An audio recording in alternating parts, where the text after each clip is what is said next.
Hey, told the world it was just land.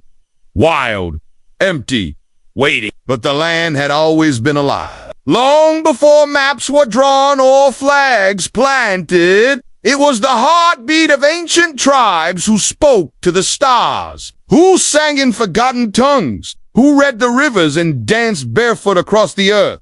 This wasn't emptiness. It was heritage. It was home. Then came the sails on the horizon. First the Dutch, planting flags and drawing lines. Then the British, with treaties that were lies and muskets that spoke louder than truth. They didn't come to learn. They came to and with them came something far more destructive than firepower. The belief that humanity could be ranked by color. That belief became law. That law became a system. That system had a name. Apartheid. It wasn't just about rules. It was about control. It dictated where you could live, where you could walk, what you could own, who you could love. If you were black, your very existence was considered a threat to the order of whiteness. Entire families were uprooted. Bulldozers flattened black neighborhoods to make way for white-only suburbs. People were herded into dusty townships with no electricity, no clean water, no future. White children played in leafy parks and learned in clean, well-lit classrooms. Black children, if they were lucky, learned on cracked concrete, sitting on the floor, taught to obey, not to think.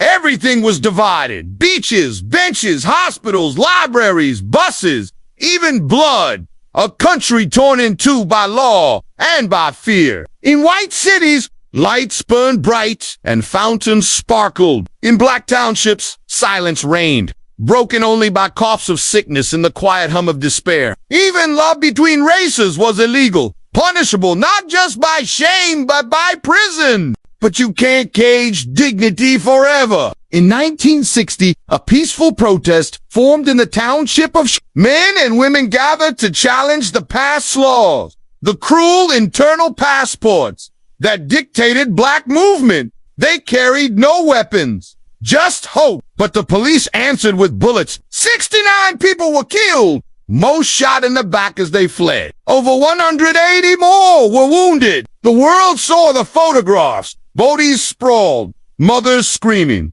and still it turned away. But not everyone turned away.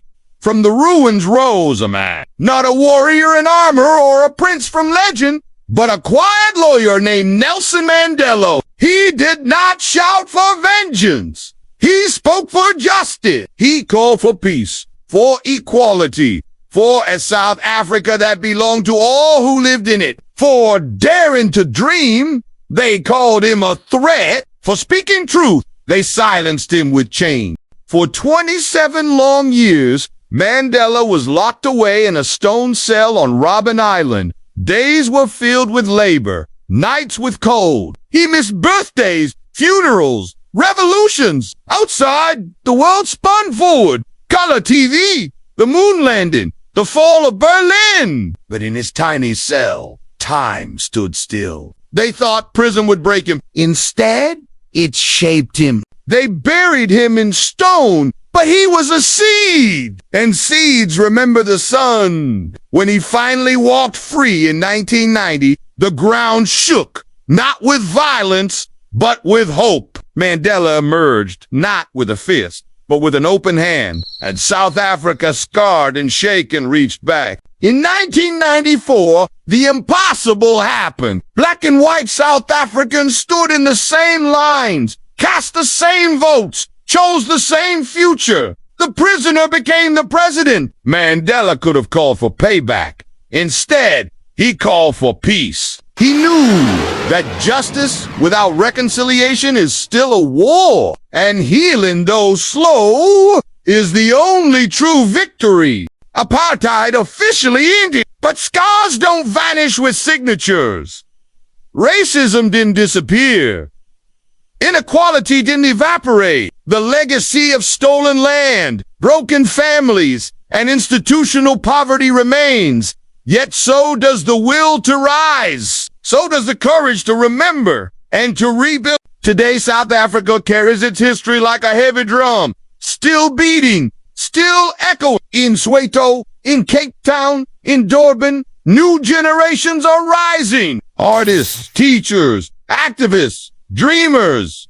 They honor the pain by refusing to repeat it. They know that freedom is not a trophy on a shelf. It is a living, breathing promise that must be defended every single day. This story is not just South Africa's. It is a mirror held up to every nation. It asked, who are we when we have power? Who are we when others don't? It reminds us that what is built on domination will one day collapse. That dignity denied will always return. Louder, stronger, unbreakable. So if this story stirred something in you, a lump in your throat, a crack in your heart, don't just scroll by. Speak. Comment below and tell us, what does freedom mean to you? Because freedom isn't just a flag or a vote. It's what we do when no one is watching. It's how we treat those with no power to fight back. Like this video if you believe in truth. Share it if you believe in justice. And subscribe to History Nest, where we don't just tell history, we feel it. Because the past is not dead.